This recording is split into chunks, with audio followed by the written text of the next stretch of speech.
que inmolado fue, de tomar el reino, honra, gloria y pres, para abrir el libro.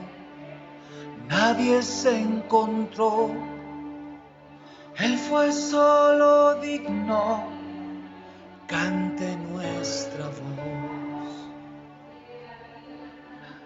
Digno es el Cordero que en la cruz murió por llevar al hombre cerca de su Dios, y donde reinaba densa oscuridad, en la luz del cielo vino a derramar. A Jesús Lord, a Jesús Lord, a Jesús Lord, porque Él es digno.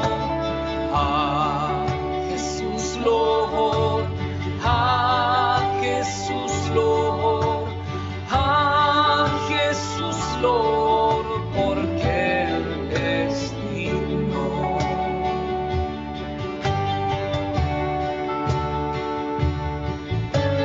Digno es el Cordero, canten voces mil, que a la humana raza vino a redimir.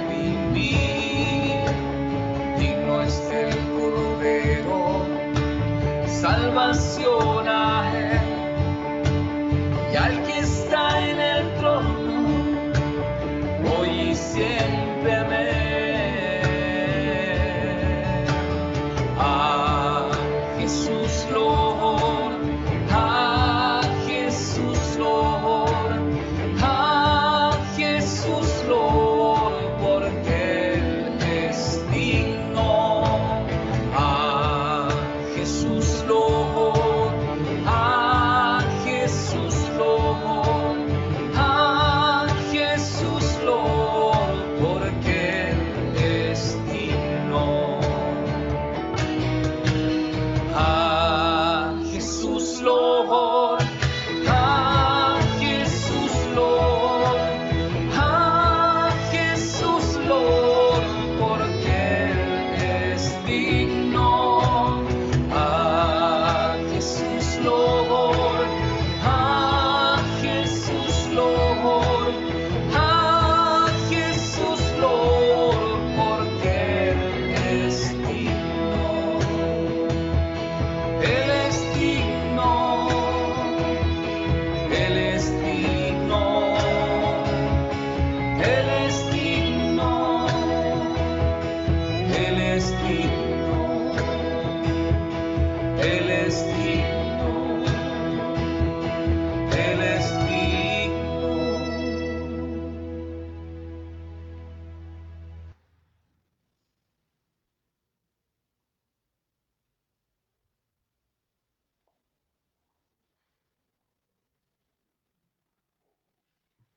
Buenas tardes, hermanos. Vamos a dar inicio al culto a nuestro Dios en esta tarde. Y voy a comenzar dando lectura al Salmo 119, 97 al 104. Quien guste acompañarme, abran sus Biblias, por favor, en esta lectura. Salmo 119, versículo 97 al 104.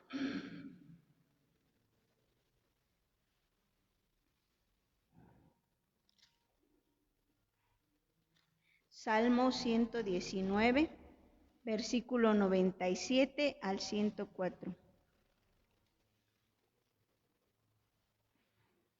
La palabra de Dios dice: Oh, cuánto amo yo tu ley, todo el día es ella mi meditación. Me has hecho más sabio que mis enemigos con tus mandamientos, porque siempre están conmigo. Más que todos mis enseñadores he entendido, porque tus testimonios son mi meditación. Más que los viejos he entendido, porque he guardado tus mandamientos, de todo mal camino contuve mis pies, para guardar tu palabra. No me aparté de tus juicios, porque tú me enseñaste. Cuán dulces son a mi paladar tus palabras, más que la miel a mi boca. De tus mandamientos he adquirido inteligencia, por tanto he aborrecido todo camino de mentira. Amén. Voy a pedirle a mi hermano Iram si nos guía a Dios en oración.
Amén. Dice este canto: grande gozo hay en mi alma hoy. Hoy venimos con gozo para alabar a nuestro Señor. Vamos a cantar el himno 383.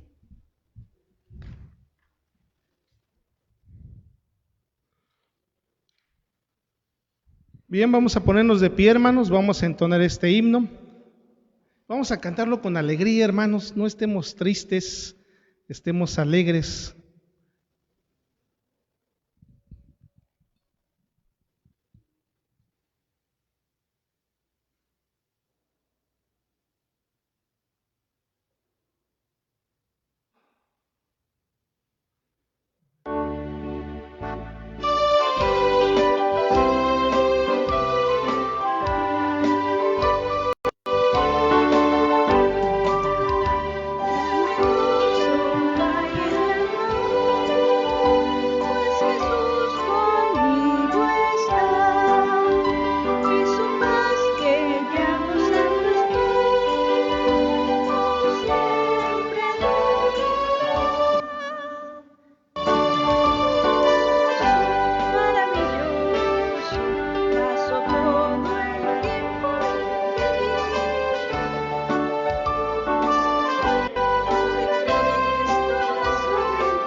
Ya están, Jesús me libertó, grande gozo, maravilloso, paso todo el tiempo bien feliz, porque veo de Cristo la sonriente paz, grande gozo siento en mí.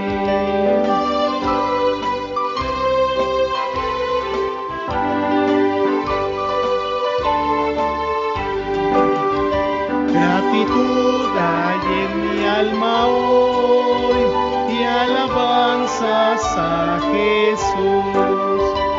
por su gracia a la gloria voy, gozándome en la luz, grande gozo maravilloso, paso todo el tiempo bien feliz, porque veo de Cristo la sonriente paz, grande gozo siento en mí.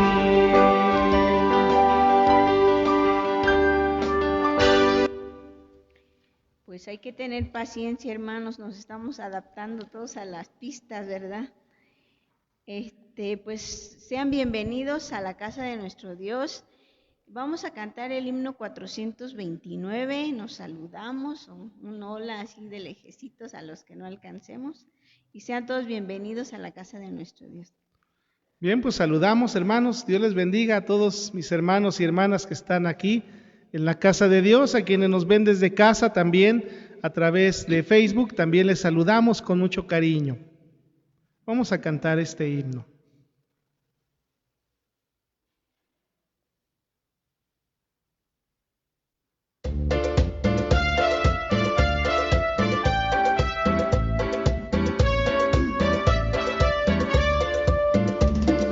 No hay un saludo más lindo que el saludo del cristiano.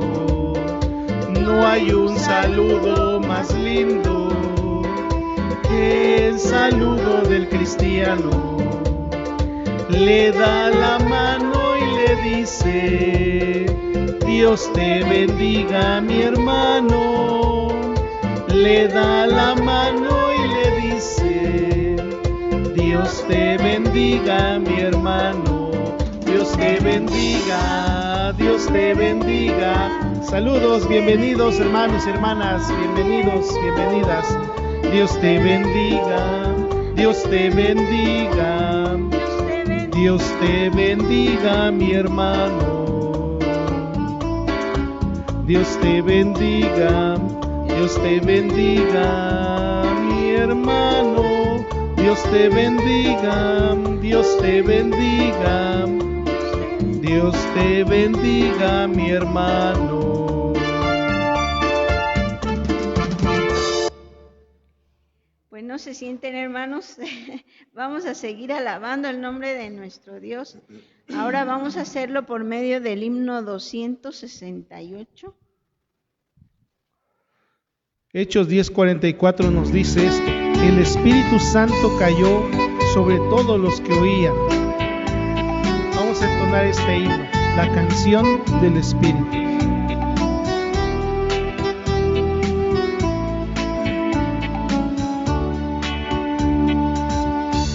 Oh, deja que el Señor te envuelva con su espíritu de amor. Satisfaga hoy tu alma y corazón. Entrégale a Jesús tu vida y su espíritu vendrá sobre ti, vida nueva te dará.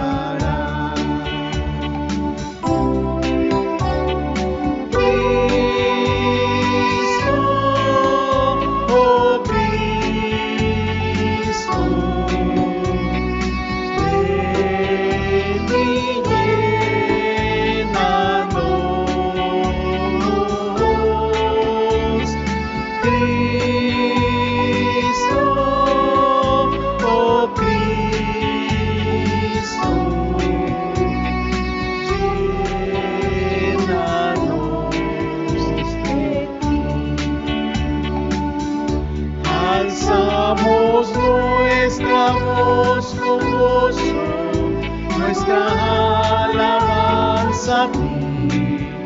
Con dulzura te entregamos nuestro ser.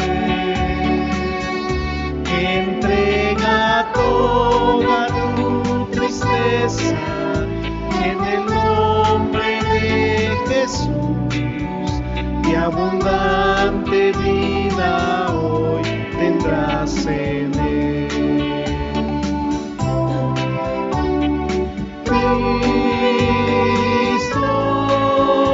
oh Cristo, ven y llénanos.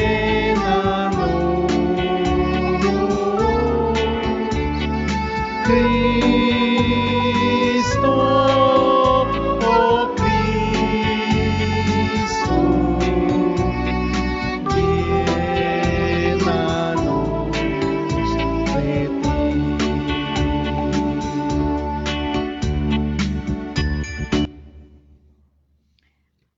Vamos a cantar, hermanos, ahora el himno 93, Mi culpa Él quitó.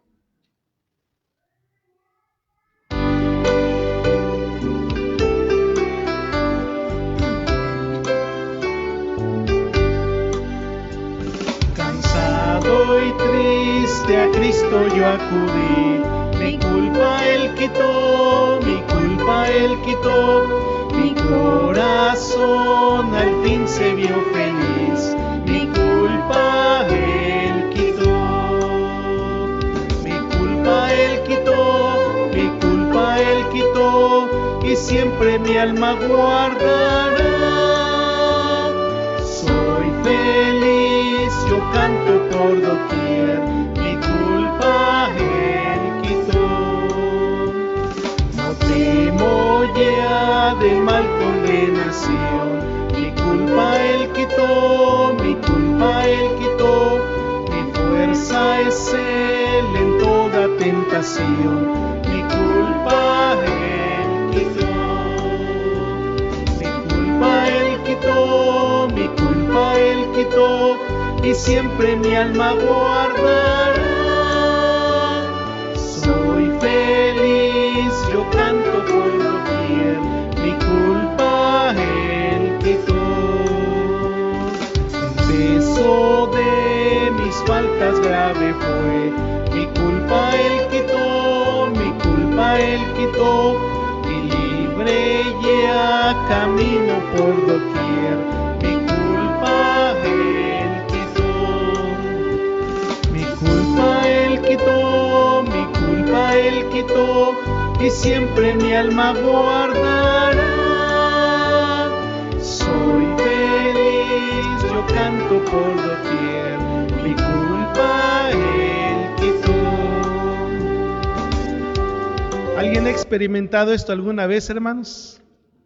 Sí, ¿verdad? ¿Cómo sentimos cuando el Señor ha quitado nuestras culpas? Sentimos ese peso que se quita de nosotros y dice, podemos ahora sí cantar felices por doquier porque Él ha limpiado nuestra culpa. Este último himno, hermanos, es el himno 362. Quiero de Cristo más saber.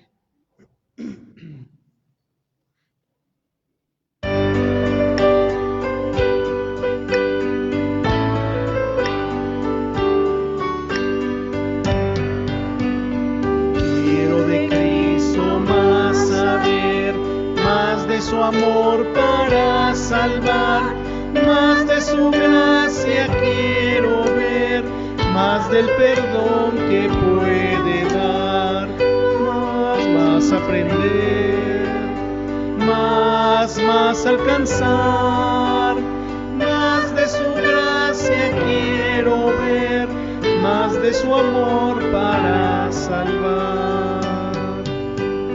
Quiero que Cristo más saber, más de su santa voluntad, más de su espíritu tener, más de su tierna y fiel bondad, más aprender, más alcanzar, más de su gracia quiero ver, más de su amor para salvar.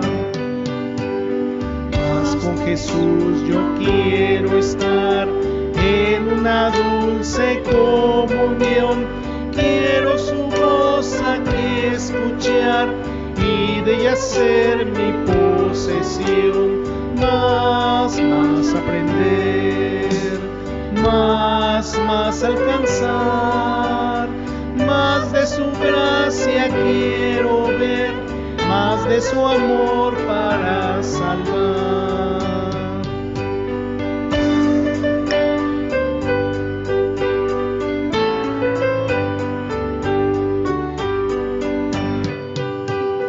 Quiero saber que nunca más el tentador ha de triunfar. Quiero saber de aquella paz que el buen Jesús me puede dar. Más aprender, más alcanzar, más de su gracia quiero ver, más de su amor para salvar.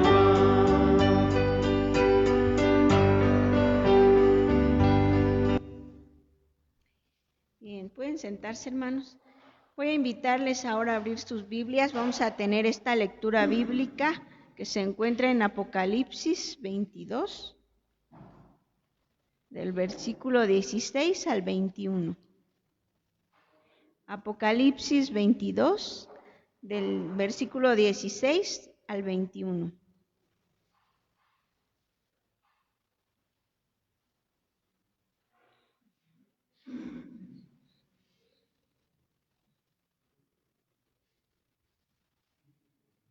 Cuando la encuentren, hermanos, pueden ponerse de pie. Vamos a hacer esta lectura alternadamente. La palabra de Dios dice así: Yo, Jesús, he enviado mi ángel para daros testimonio de estas cosas en las iglesias. Yo soy la raíz y el linaje de David, la estrella resplandeciente de la mañana. Y el Espíritu de la esposa dice, vente, y el que oye, diga, vente, y el que tiene sed, venga, y el que quiera, tome el agua de vida gratuitamente. Yo testifico a todo aquel que oye las palabras de la profecía de este libro. Si alguno añadiere a estas cosas, Dios traerá sobre él las plagas que están escritas en este libro. Y si alguno quitare de las palabras del libro de esta profecía, Dios quitará su parte del libro de la vida, de la santa ciudad y de las cosas que están escritas en este libro.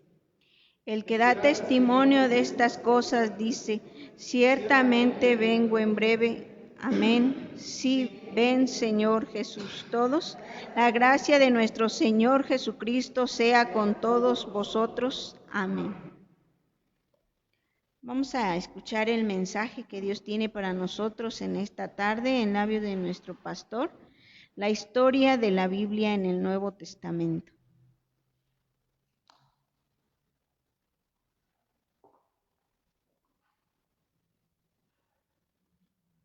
Vamos a orar, hermanos. Dios, vamos a prepararnos, Señor, para escudriñar tu palabra. Y lo queremos hacer, Señor, con la convicción de que eres tú quien va a hablar a nuestros corazones a través de mi persona, pero sobre todo a través de tu Espíritu Santo. Te pido, Dios, que en esta tarde estas palabras que salen desde este lugar pueda edificar la vida de mis hermanos, pueda avivar su fe también y sobre todo que los puedas desafiar para poder seguir defendiendo tu palabra, para seguir compartiendo tu palabra y también, Señor, para vivir de tu palabra.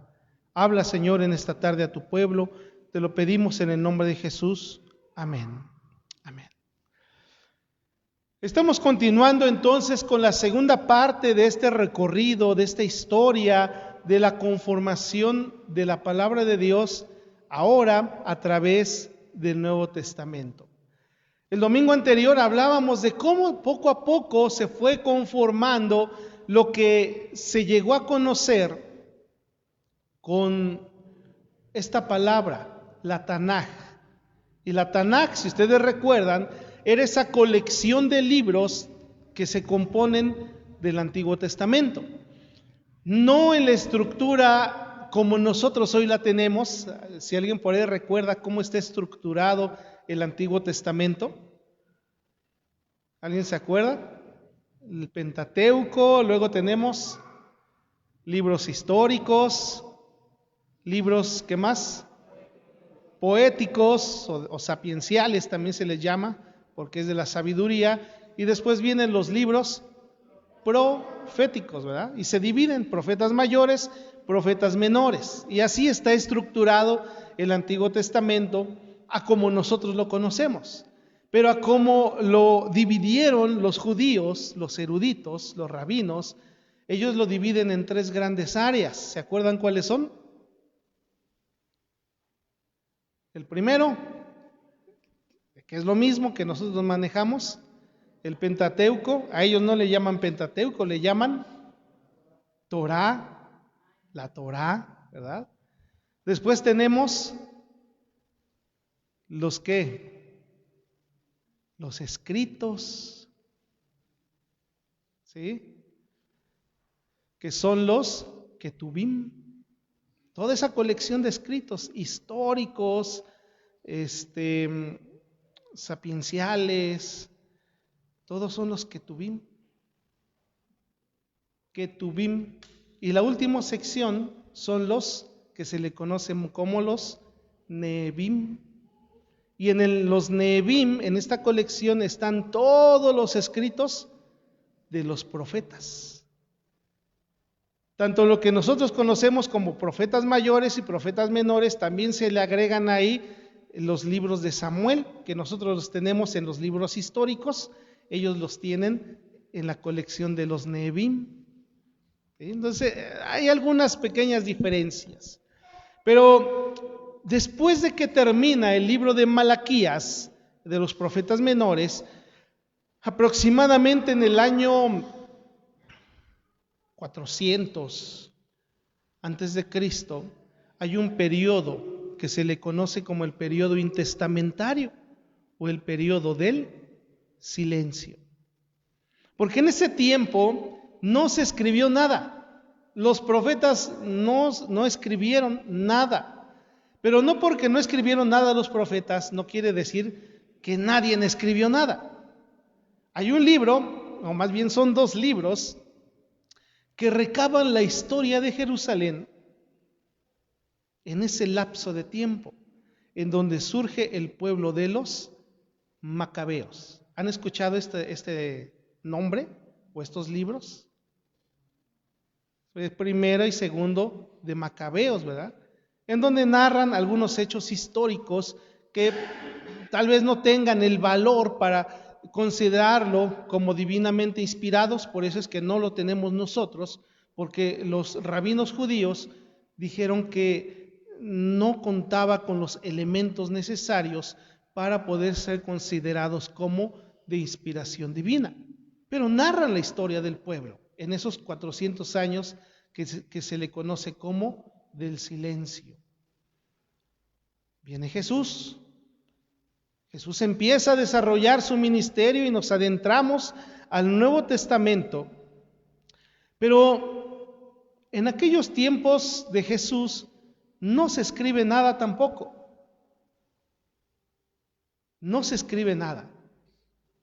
Más bien, en cambio, ahí nos damos cuenta cómo se sigue preservando esa tradición oral de enseñar de padres a hijos la Tanaj, sobre todo la Torá, la ley.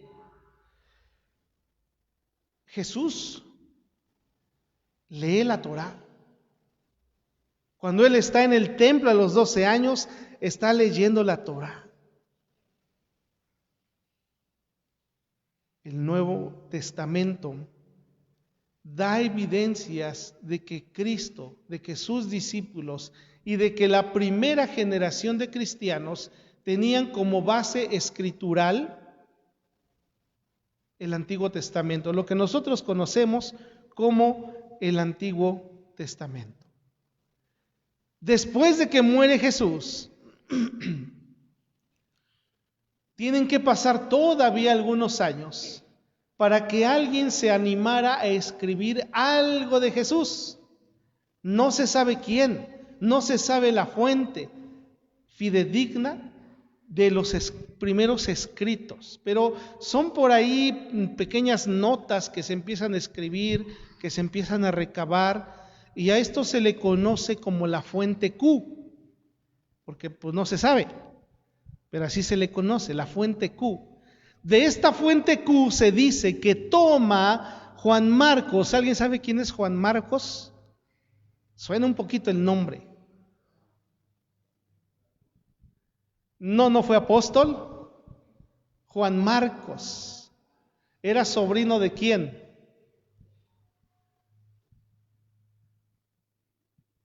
De Bernabé, el compañero de Pablo en su primer viaje misionero. Juan Marcos se va también con ellos, con Pablo, con su tío, pero resulta que le da miedo. No pasa la prueba. Y entonces Pablo se enoja y dice: yo no quiero este niño inmaduro, chillón, que se regrese a su casa. Posteriormente, Pablo reconoce que Juan Marcos es de gran ayuda para el ministerio de Pablo. Tan es así que él empieza a recabar de esa llamada fuente Q, de lo que escucha de Pedro, de lo que escucha de algunos otros discípulos, la historia de Jesús. Y empieza a escribir, empieza a desarrollar la historia de Jesús. Es el primer evangelio, no es Mateo, aunque Mateo lo tenemos al principio, pero no es Mateo el primer evangelio que se escribe, es Marcos. Allá por el año 60, 70 después de Cristo. Entonces, si suponemos que Cristo muere aproximadamente en el año 30, ¿cuánto tiempo pasa de la muerte de Jesús a cuando Juan Marcos escribe el Evangelio? Más o menos 30 años. Entonces tenía más o menos mi edad, ¿verdad? Un joven todavía. Bien, a raíz de la diáspora. ¿Qué es la diáspora? Hace rato que estaban mis hermanos en la escuela de formación cristiana, hablábamos acerca de la diáspora. ¿Qué es la diáspora? La huida. La diáspora de los creyentes judíos, porque eran judíos, que se reunían en el templo, que se reunían en la sinagoga, en el día sábado celebraban las fiestas, pero también el domingo se reunían en las casas y compartían los alimentos, la cena del Señor.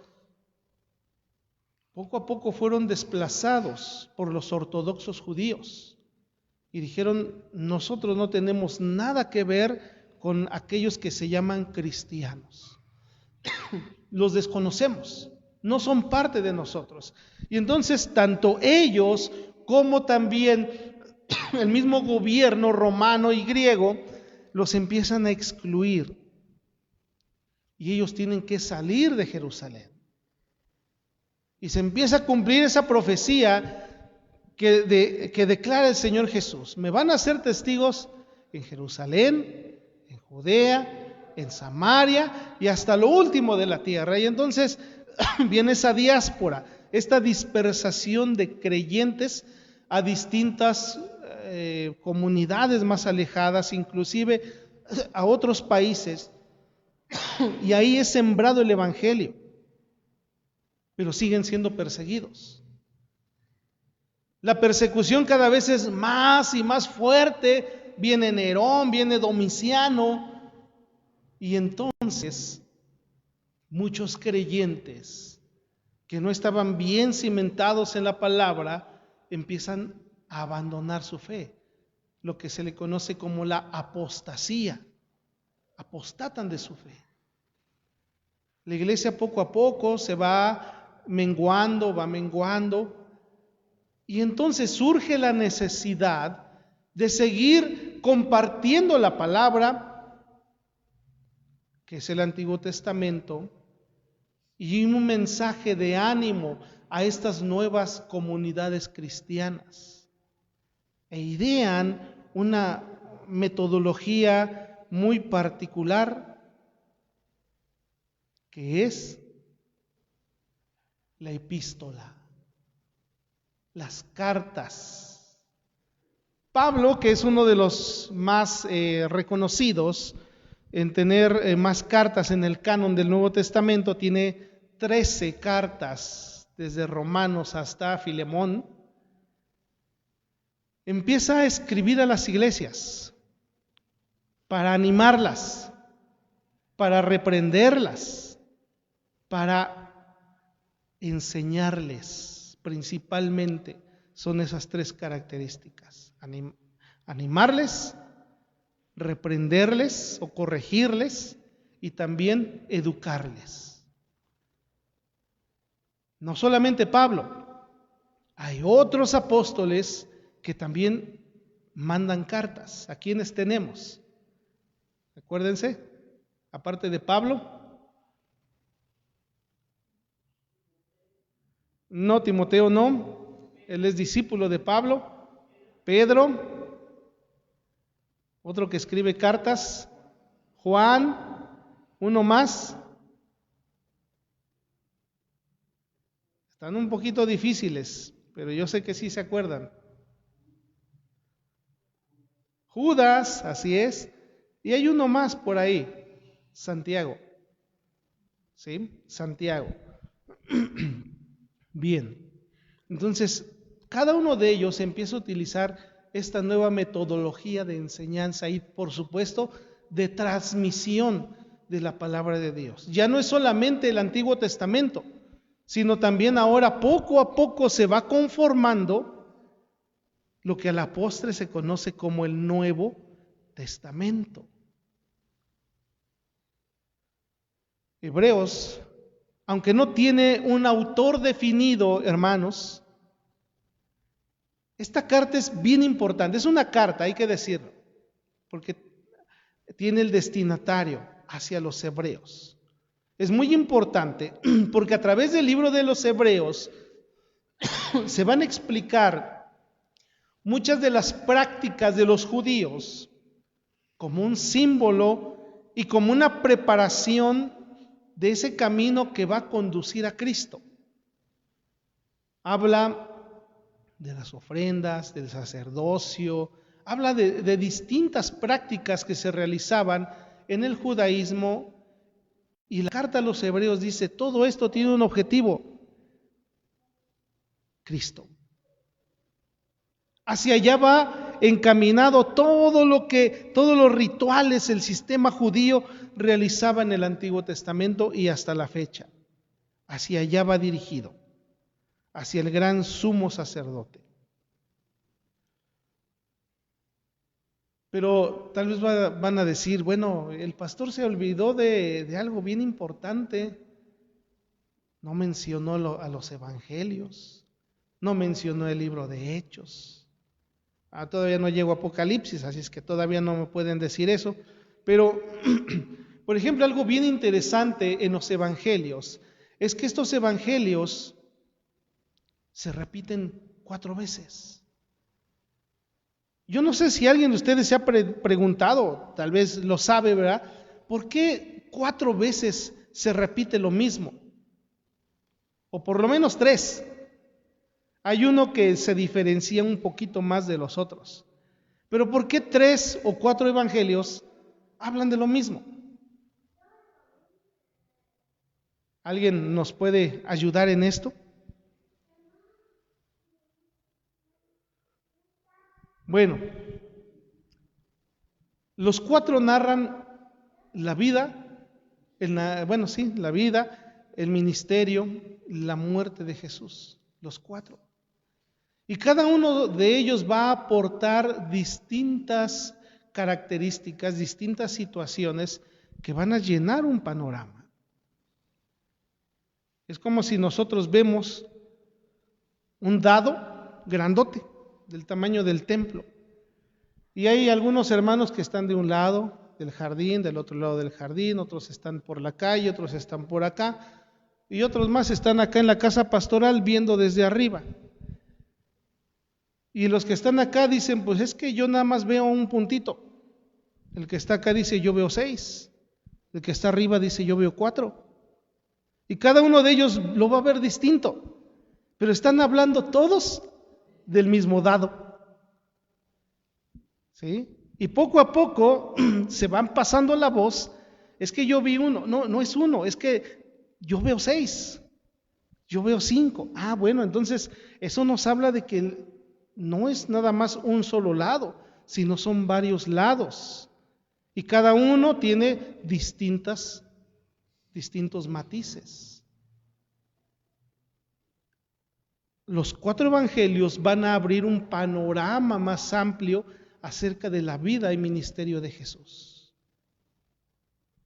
Pero 3 de ellos son muy parecidos, por lo que se les conoce como los evangelios sinópticos, por su gran semejanza.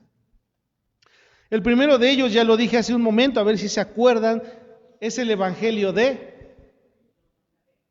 No, el evangelio de Marcos, que es escrito aproximadamente en el año 60 o 70 después de Cristo, y este evangelio está dirigido a los cristianos en Roma.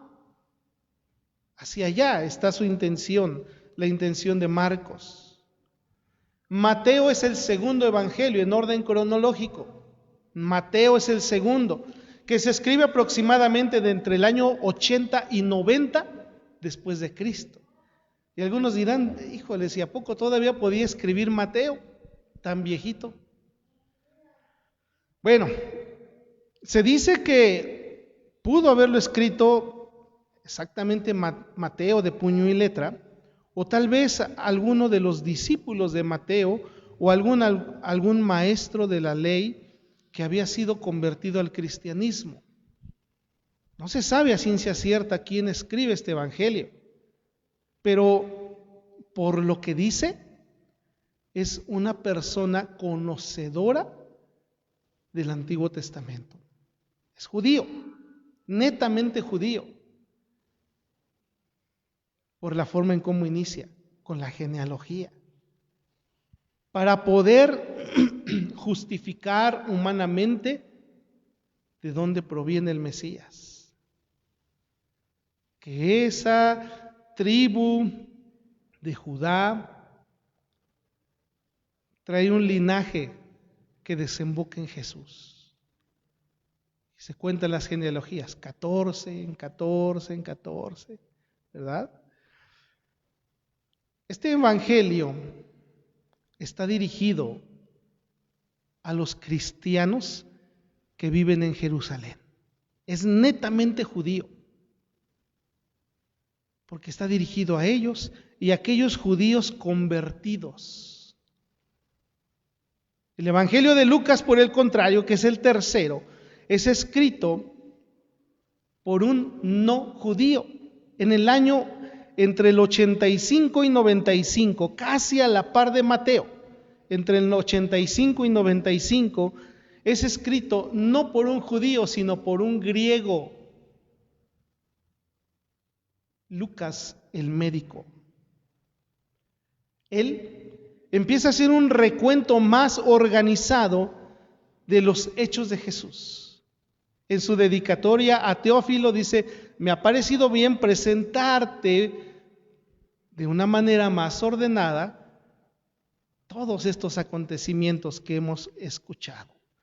Y este evangelio está escrito para una audiencia griega. Primero es para los romanos, griegos en Roma. La segunda es para los para los judíos cristianos. Y la tercera es para los griegos. Juan, que es el último de los evangelios en nuestro orden en la Biblia y también cronológicamente, se escribe aproximadamente entre el año 95 a 110 después de Cristo. ¿Quién crees que lo escribió? Juan, el apóstol Juan.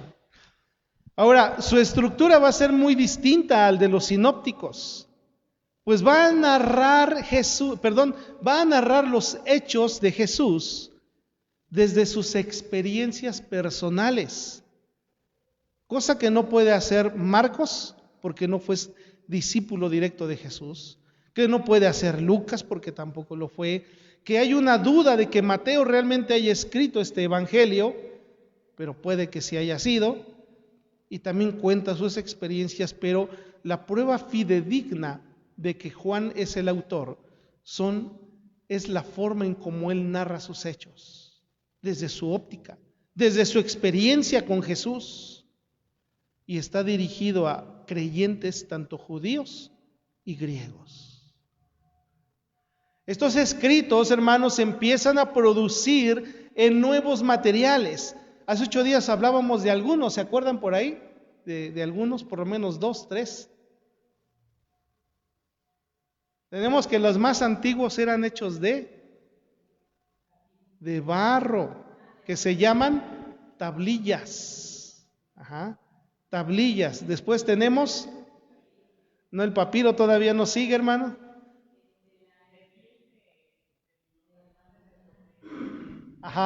La vitela. La vitela es ese material hecho con el vientre de los animalitos, bebés eran estos animalitos. Y tenemos también el papiro, ¿sí? Papiro, ¿ok? Que estaba hecho de juncos, que eran por ahí tratados de una manera especial y en eso se escribían. Ahora hay una ciudad que se llama Pérgamo. Pérgamo se menciona en el libro de Apocalipsis, ¿recuerdan? Juan dirige este libro, esta carta de Apocalipsis a la iglesia de Pérgamo y a otras 6 iglesias que estaban en Asia Menor. En Pérgamo, su principal actividad productiva era el pergamino. De ahí surge, de Pérgamo, por eso se llama pergamino, en honor a esta ciudad. ¿De qué está hecho el pergamino? ¿O cuál es el material que se emplea para elaborar el pergamino? Pieles tratadas de animales, especialmente la cabra, la oveja, el carnero. En estos materiales entonces se empieza a escribir la historia. Varios de estos pergaminos se encontraron en 1963 allá en Qumran, las famosas cuevas de Qumran, no sé si recuerdan de ello. Se encontraron varias vasijas más o menos de esta altura en estas cuevas. Al destapar estas vasijas, ¡oh sorpresa! Adentro habían rollos de pergamino que a la hora de extenderlas y leerlas contenían copias de las Escrituras. No eran los originales, déjenme decirle que los originales ya no existen, tristemente ya no hay ni uno, pero los rollos de Qumran más o menos son fechados en el año 100 a 200 después de Cristo. Entonces son copias de las originales, o posiblemente copias de las originales, pero es muy poco probable. Seguramente son copias de las originales. No hay ningún documento en toda la literatura que tenga esta cercanía a los documentos originales. Ninguno, hermanos. Puede haber otros, el Quijote, uno de ellos, que son de los escritos más antiguos, no son originales. Si alguien viene y les vende y dice, miren, este es un pedazo de pergamino escrito puño y letra de Pablo, no le crean, es un charlatán. Si lo encuentran en Mercado Libre, no lo compren, no es cierto. Estos escritos hoy están cuidadosamente preservados en museos y no se pueden ver. Hay otras copias que se hicieron posterior a ellas, fieles a estas originales, de los cuales se basan quienes traducen las Biblias hoy en día.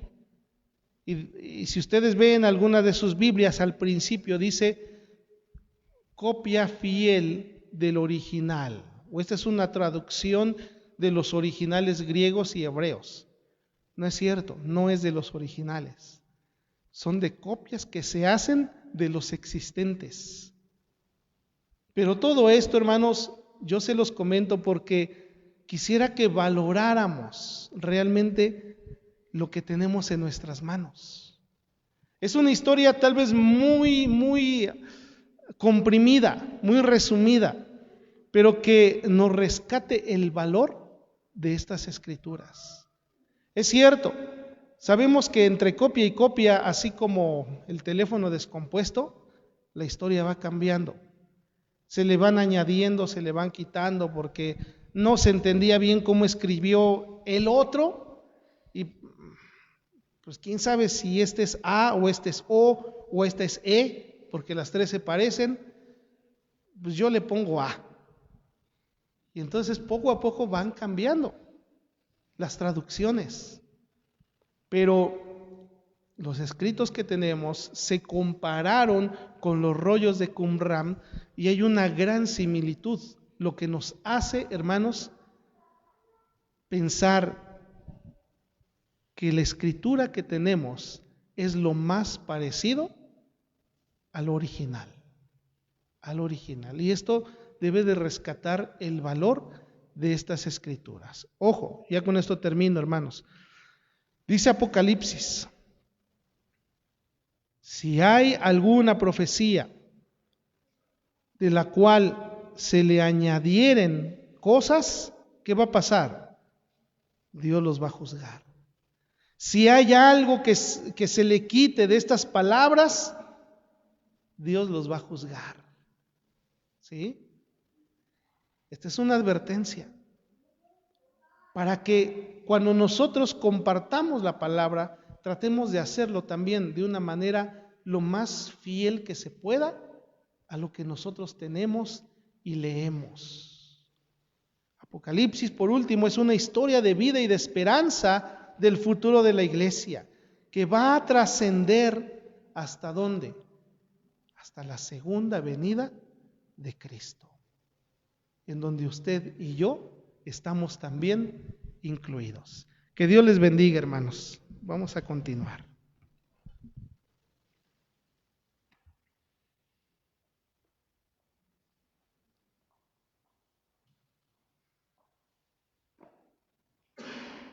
Damos gracias a Dios por la palabra expuesta en esta tarde. También gracias, pastor, por este mensaje que nos comparte. Vamos a cantar, hermanos, ahora el himno número 9, Santa Biblia.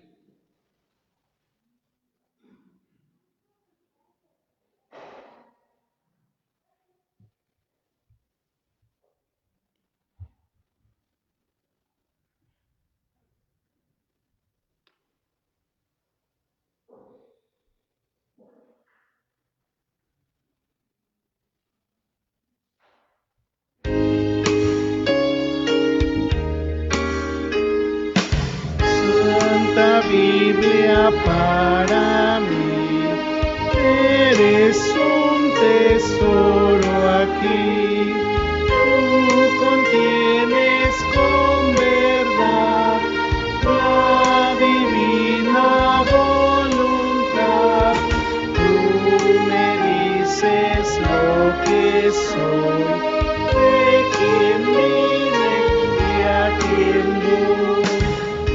Tú reprendes mi duda, tú exhortas tú eres faro que a mi pie va guiando por la fe a las fuentes del amor del bendito Salvador. Eres sin par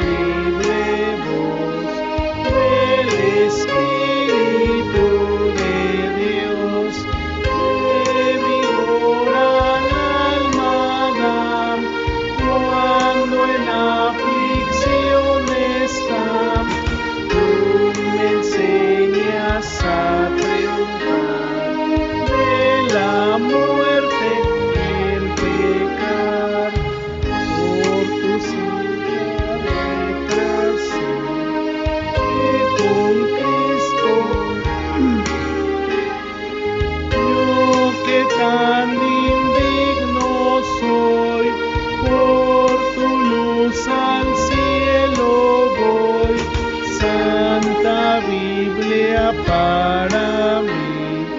Eres un tesoro a ti. Creo que por ahí nos cambiaron la letra, hermanos. Bien, pues hermanos, pueden sentarse. Le voy a pedir a mis hermanas encargadas que pasen a recoger las ofrendas, por favor. Traigamos a Dios un poquito de lo mucho que Él nos ha dado durante esta semana, que sus bendiciones son muchísimas.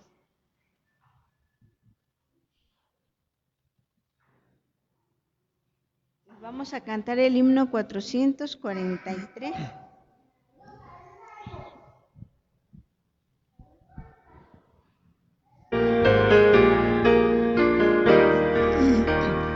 Traigamos contentos a Dios nuestra ofrenda, talentos y tiempo, dinero y salud, el cuerpo y la mente y toda influencia, también nuestra vida, todo es de Jesús. Dios es poderoso y quiere ayudarnos a fin que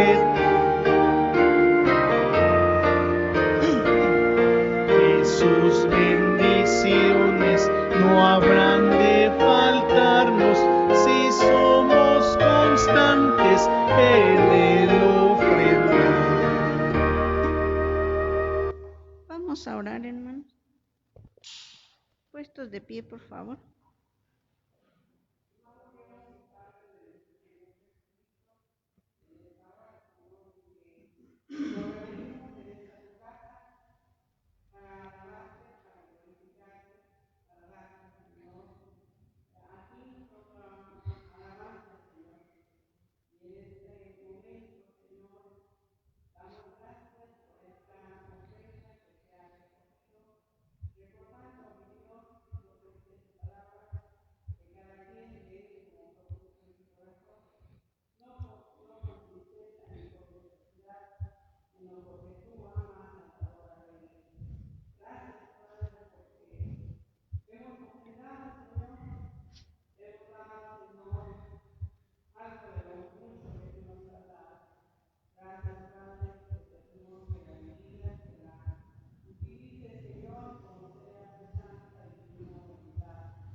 Amén. Amén. No se sienten, hermanos, así puestos de pie. Voy a pedirle a mi hermano Irán si puede hacer una oración por nuestro pastor, ya que hoy es el día del pastor. Y terminando, le voy a pedir al pastor también que pueda hacer una oración. También hoy es el día de los abuelos y la oración de intercesión y la bendición pastoral.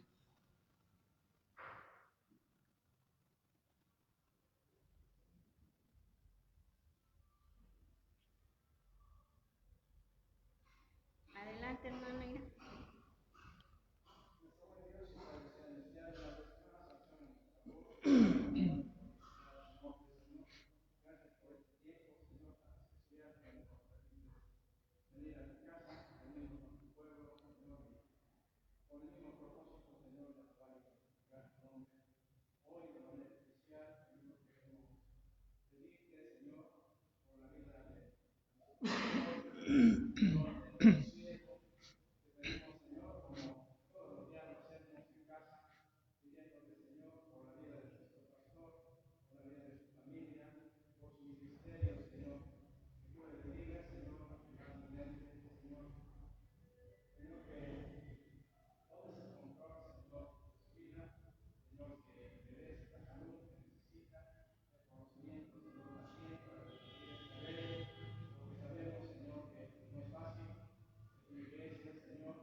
Amén.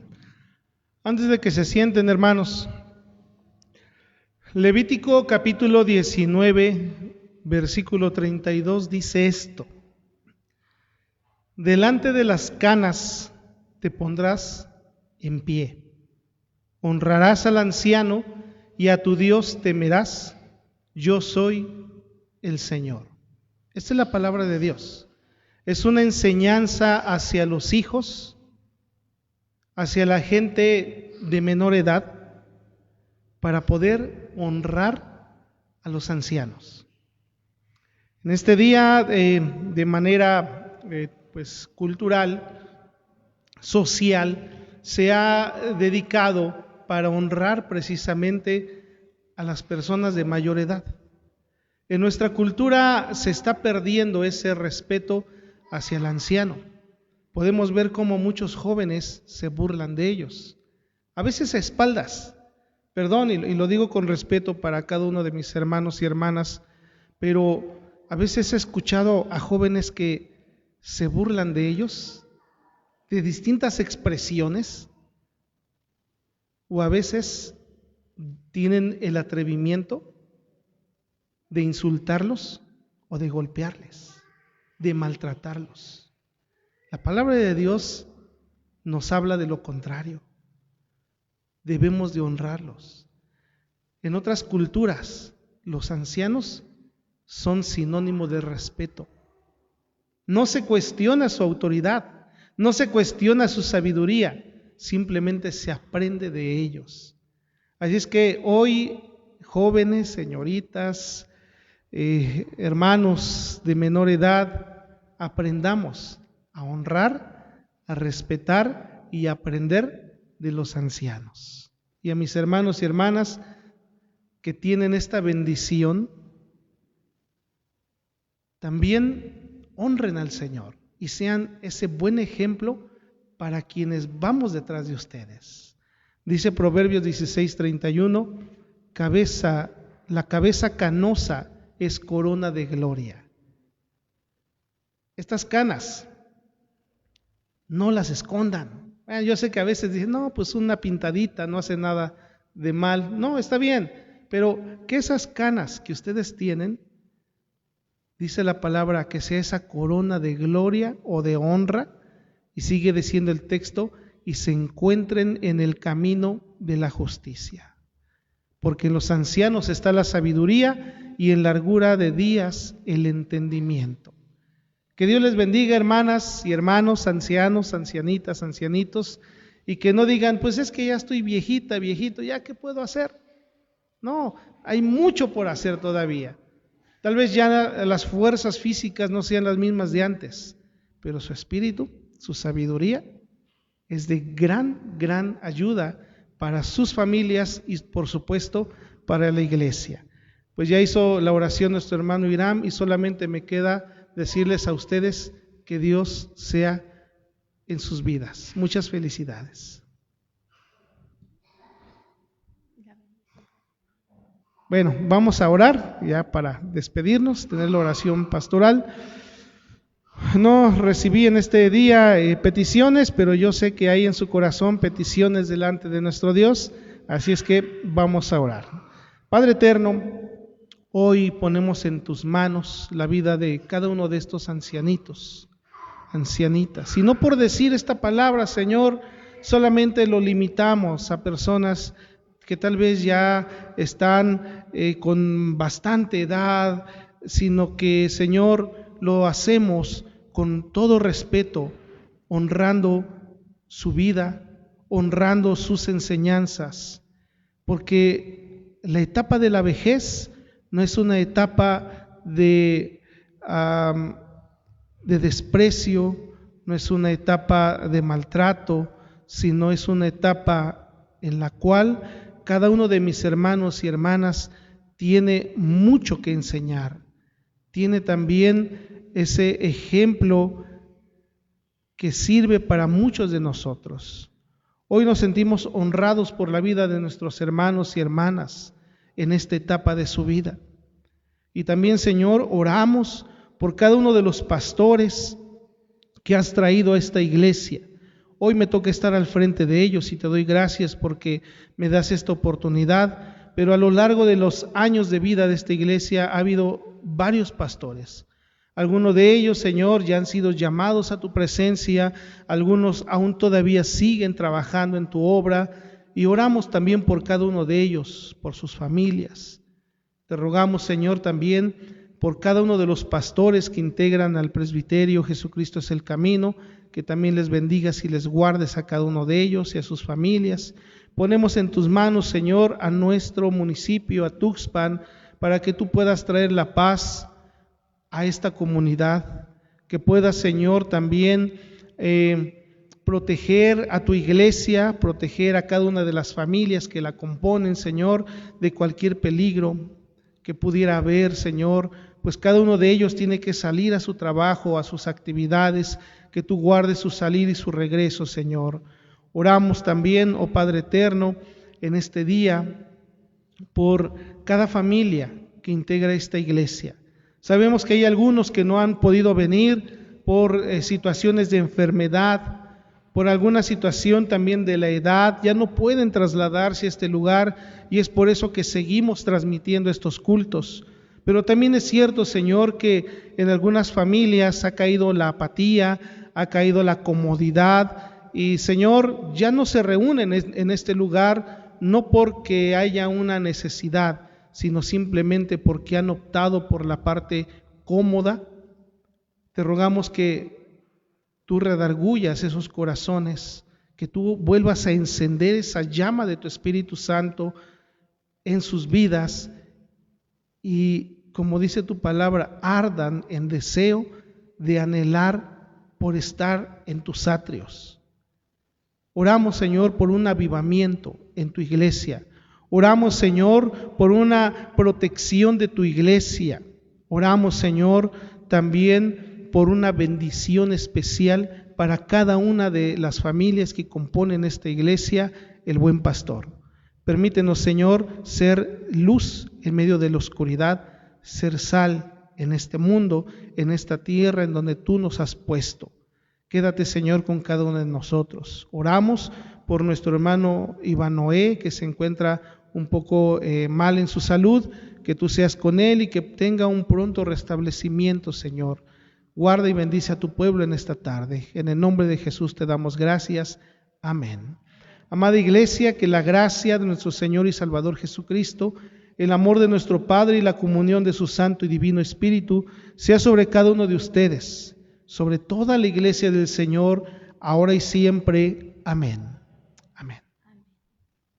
Vamos a escuchar el himno 516, Padre Nuestro.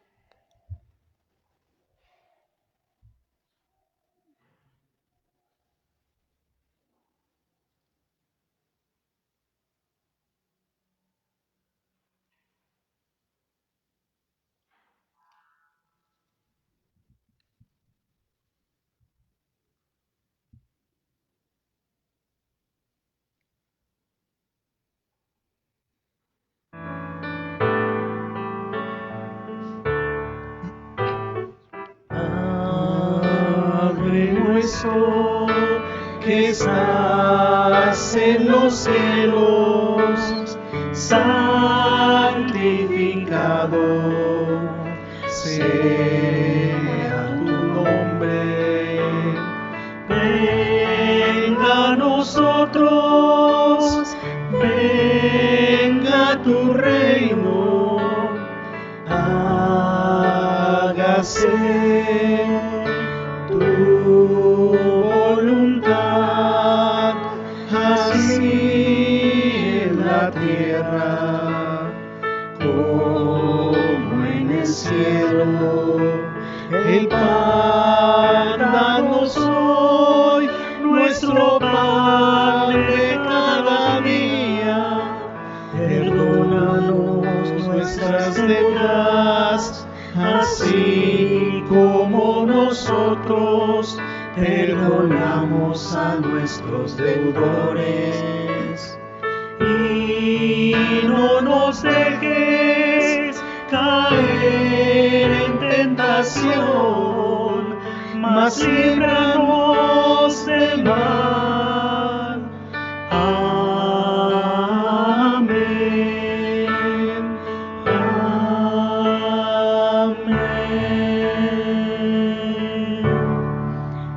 sentarse, hermanos. Voy a leer los avisos. El arreglo floral para la próxima semana está a cargo de la familia Valdespino Marín. La dirección del culto del próximo domingo está a cargo de la hermana Tere Aviña. ¿Te gustaría formar parte del grupo de alabanza? Te invitamos a integrarte. Los ensayos son los sábados a las 5. También les invitamos a formar parte del equipo de proyección. Acércate con el pastor para más informes. A partir de este viernes les invitamos a venir a orar en la casa de Dios a las 6. Puede mandar por WhatsApp su motivo de oración. Así es, hermanos, a partir de este viernes se inician los viernes de oración. Será a las 6, no falte. Este año sí tendremos Noche Mexicana el 15 de septiembre. Les animamos a que preparen alguna participación para ese día. Las actividades con la Sociedad Femenil. El 5 de septiembre tenemos jornada de ayuno y oración. Hermanos, si ustedes pueden venir a la hora que guste, pero también vamos a estar cubriendo horarios. Nos falta el horario de 2 a 3 y de 3 a 4. Si alguien desea anotarse, nos avisa por favor. Pero si en caso de que no pueda en esta hora, puede venir a la hora que guste. El 26 de septiembre también tenemos el café literario. Ya después les vamos a pasar el nombre del libro que vamos a estar estudiando para que pueda participar con nosotros. Y pues como cada lunes, hermanas, saben que estamos aquí desde las 5 de la tarde para que puedan acompañarnos también a estar con nosotros en el culto a nuestro Dios. Si hay algún aviso más. Solo para comentar sobre la Noche Mexicana, hermanos, les pedimos también que nos apoyen trayendo algún platillo para compartir. Pues ya saben lo que tradicionalmente se prepara en esos días. Algunos pueden traer tacos, pueden hacer enchiladas, pambazos, ¿verdad? ¿Por qué no? Unas ricas enchiladas. Si alguien dice, pues yo preparo pozole en casa y trae su pozole, hermanos, de poco en poco podemos hacer mucho, ¿sí? Entonces, aquí lo importante es la disposición de todos. Ayer que estábamos, se lo comparto rápidamente, en la reunión de presbiterio, es algo que nos ponían a reflexionar. Hoy muchas iglesias están de manera similar, con muy poca membresía.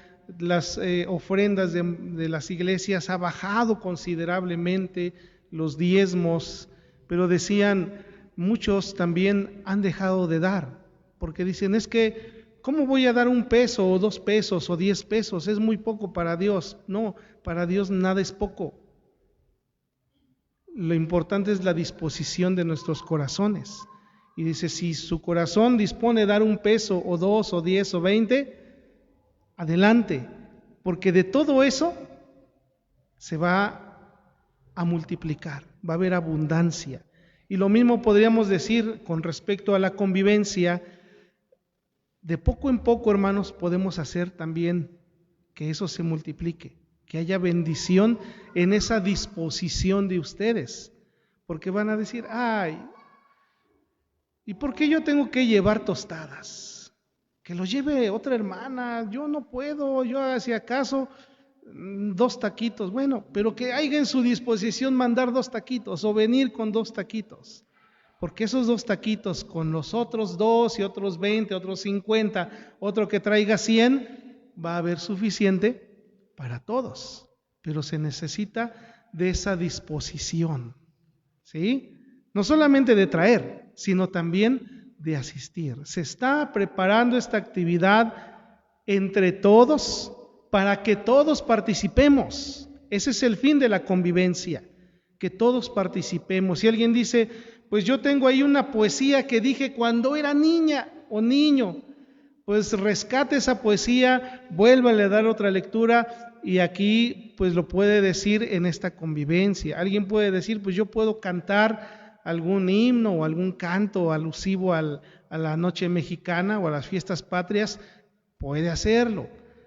Si alguien dice, bueno, yo no sé cantar ni sé nada, pero pues a mí se me ocurre que por qué no, si llevo unos 2, 3 juegos de lotería, podemos hacer 2 o 3 equipos y jugar la lotería en un tiempo también ahí de fraternidad. Entonces, de poco en poco, todos vamos a contribuir para pasar una noche mexicana de convivencia con toda la iglesia. Yo espero, hermanos, que estas palabras no caigan a tierra, sino que realmente, hermanos, podamos rescatar esta oportunidad de volver a convivir después de todo este tiempo que lo hemos dejado de hacer. Pues no me resta más que decirles gracias, que Dios les bendiga. Hemos terminado el culto, hermanos. Amén.